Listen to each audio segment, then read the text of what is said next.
Christmas Eve arrived quietly that year, not with laughter or glowing shop windows, but with pale winter sunlight stretching across a tired city that seemed to hold its breath. Snow from the night before still clung to sidewalks in soft gray patches, and a thin wind cut through coats and hope alike. At a lonely bus stop near a downtown street, a young woman sat hunched on a metal bench, clutching a single $10 bill like it was the last warm thing left in the world. She had no gifts, no family waiting, no place to go, just one decision left to make, and it would change everything.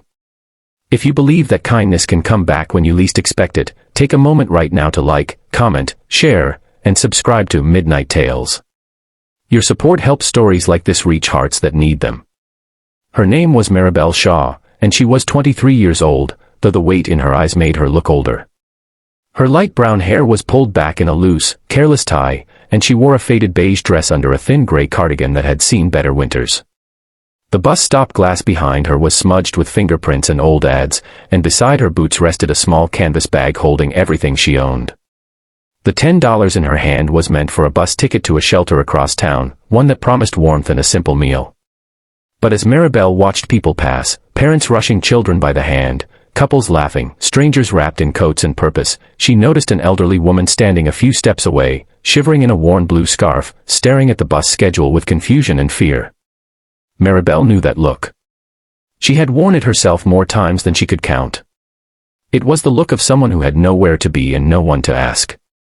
The woman's hands trembled as she searched her pockets, coming up empty. The bus arrived with a hiss of brakes, its doors opening like a final chance. Maribel didn't think about logic or survival. She stood, walked over, and pressed the $10 bill into the woman's cold hand. By the time Maribel returned to the bench, the bus was already pulling away, carrying the woman and Maribel's last hope with it. The city felt suddenly louder without the bus, every sound sharp and unforgiving. Maribel sat back down, her fingers numb, her stomach hollow. She told herself it was just money, that kindness mattered more, but as the daylight faded into a pale winter afternoon, doubt crept in. She wondered where she would sleep, how she would eat, whether giving that money away had been foolish. Snowflakes began to fall again, slow and deliberate, dusting her shoulders like quiet judgment.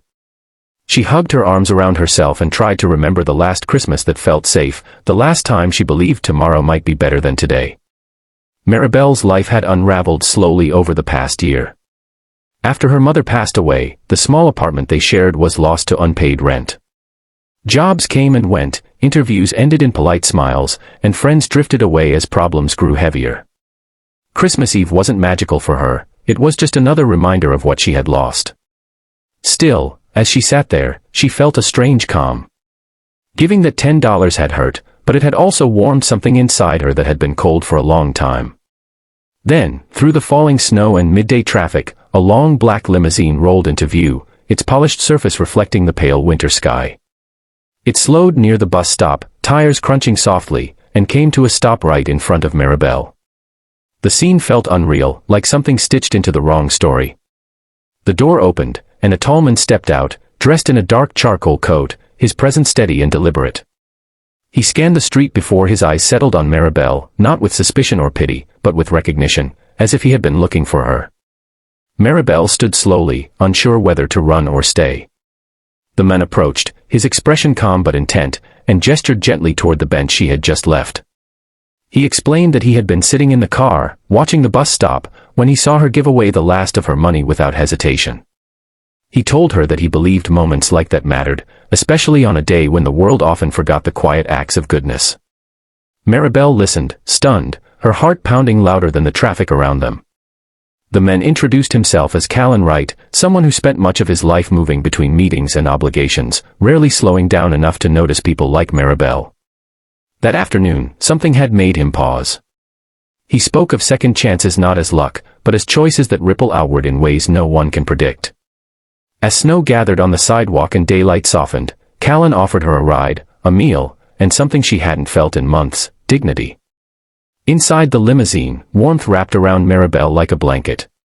The interior smelled faintly of leather and pine, and for the first time all day, her hands stopped shaking. They drove through streets decorated with modest lights, passing homes where families gathered around tables and trees. Instead of envy, Maribel felt something gentler, a cautious hope she was afraid to trust. Callan explained that he ran a foundation focused on helping people rebuild after sudden loss, inspired by his own past failures and the kindness that once saved him.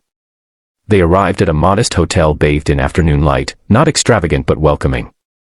Callan ensured Maribel had a warm room, clean clothes, and a proper meal waiting downstairs. He didn't promise miracles or easy solutions. He simply offered support, resources, and time. He told her that the $10 she gave away had already changed something, not just for the woman on the bus, but for herself. As Maribel stood alone in the hotel room later, looking out at the snowy street below, she finally let herself cry. They weren't tears of despair this time, but of release. She realized that kindness had not emptied her, it had made room for something new. Christmas Eve ended not with fireworks or songs, but with a quiet certainty that her life was no longer stuck in survival mode.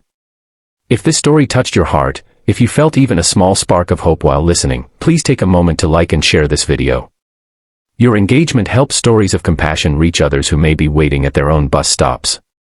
And before the ending, here's a special request: comment below with one small act of kindness you believe can change someone's day. The next morning, sunlight filled Maribel's room, bright and honest. Christmas Day had arrived, and for the first time in years, she didn't wake up afraid.